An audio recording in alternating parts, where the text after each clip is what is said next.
Hey guys, Barrett here at Sound Pure, coming at you today with what I hope will be a helpful tip on what to look out for when you're thinking about your next guitar, and specifically as you're making your way through the various spec sheets for these wonderful instruments, how to make sense of the nut width and the string spacing measurements and how those two things work together.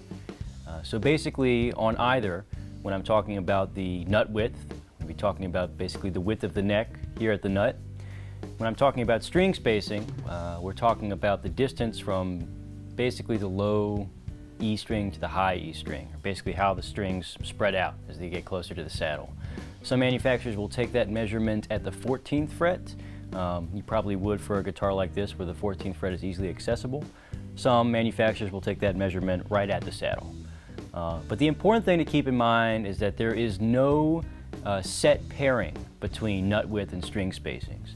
So we might know that the typical nut widths you'd find on an acoustic are going to be between 1 and 11/16 inches up to 1 and 3/4. Some go to 1 and 7/8, and then you've got 1 and 23/32, a spectrum of different measurements. As we know, it's a small difference between each, but your hands can feel it, even if your mind isn't aware of what that difference is. But it's not as though you're going to have a set string spacing for each of the different nut widths. So you could have a 1 and 11/16 nut with a 2 1/4 string spacing, could be 2 and 3/16. Rather than bog you down with a bunch of different number combinations, the real point here is just to be aware of that. And that while the nut width may be more related to how comfortable the guitar is in your left hand, the string spacing is definitely going to have an impact on how the right hand feels, whether you're flat picking or finger picking. So in general, when you're picking out a guitar, just make sure you're aware, and if you have a guitar that you find comfortable with but you want to move into something else, take those measurements and see where they end up, and that'll be a great point of reference for when you're looking for your next guitar.